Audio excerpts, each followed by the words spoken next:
কমলিনীকে তার মুখোশ টেনে ছিঁড়ে খুলে ফেলার চ্যালেঞ্জ করল মধুবনী। মধুর ফরেনসিক বিশেষজ্ঞ নিয়ে আসার কথা শুনে ভয় পেয়ে যায় কমলিনী। সে তাড়াতাড়ি করে তার ফিঙ্গার প্রিন্ট মুছতে মধুর ঘরে যায়। মধু তাকে হাতে নাতে ধরে ফেলে, কিন্তু কুমিরের কান্না দিয়ে নাটক করে মধুকে ইমোশনাল ব্ল্যাকমেল করে তখনের মতো বেঁচে যায় কমলিনী। যদিও মধু বুঝে যায় তার নাটকটা, সাথে এটাও যে কমলিনী সেন হচ্ছে গভীর জলের মাছ। এরপরই ঝিমুলির বাড়িতে হাজির হয় কমলিনী। সে ঝিমুলি ও তার দাদাকে কথা দেয় যে সে ঝিমুলিকে তার ছেলের বউ করবে। তারপর সে কথায় কথায় ঝিমুলির দাদার থেকে জেনে নেয় যে সে মধুবনীকে বিয়ে করেনি, আর মিহি তার সন্তানও নয়। মধুবনী টাকার জন্য সারেগেসির মাধ্যমে মিহির জন্ম দিয়েছে। এদিকে মধুবনী তার ছোটমাকে নির্দোষ প্রমাণ করে বাড়িতে ফিরিয়ে আনে। সেটা দেখে চমকে যায় কমলিনী।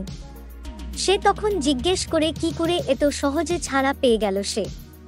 তখন মধু বলে যেহেতু ছোটমারা মামে মিলে ব্লগ বানায়, তাই ওই দুদিনের ভিডিওতে তার কাছে ছিল, আর তাতে দেখা গিয়েছে ওই আগুনটা লাগার সময় ছোটমা ঘরেই ছিল।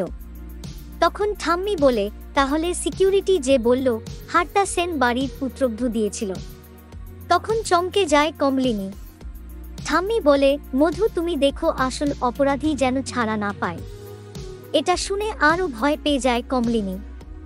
এরপর ঠাম্মি মিহিকে নিয়ে মন্দিরে চলে যায়। এদিকে রিক মধুর কাছে ক্ষমা চায় এবং সে প্রমিস করে এরপর থেকে সে আর কখনো তাকে অবিশ্বাস করবে না, সবসময় তার পাশে থাকবে। এরপর মধু কমলিনীর কাছে এসে তার কানে কানে বলে, কমলিনী ম্যাডাম তৈরি থাকুন, আপনার মুখোশটাতে আমি টেনে খুলবই। এটা শুনে কমলিনী ভয় পেয়ে গেলেও প্রচণ্ড রেগে যায় সে। এরপর সে ঠিক করে মিহির ক্ষতি করবে। আর যেহেতু মিহির তার শাশুড়ির সাথে বাইরে গেছে, তাই যা করার ওখানেই করবে। সো তাহলে কি কমলিনীকে চ্যালেঞ্জ করে অজান্তে মিহিরই বিপদ ডেকে আনলো মধুবনী? তোমাদের কি মনে হয় অবশ্যই জানিও কমেন্ট করে। দেখুন কে প্রথম কাছে এসেছি প্রতিদিন সন্ধ্যে 6:30 শুধুমাত্র জি বাংলায়। এইরকম সমস্ত আপডেট সবার আগে পেতে অবশ্যই আমাদের চ্যানেলটি সাবস্ক্রাইব করে নিও।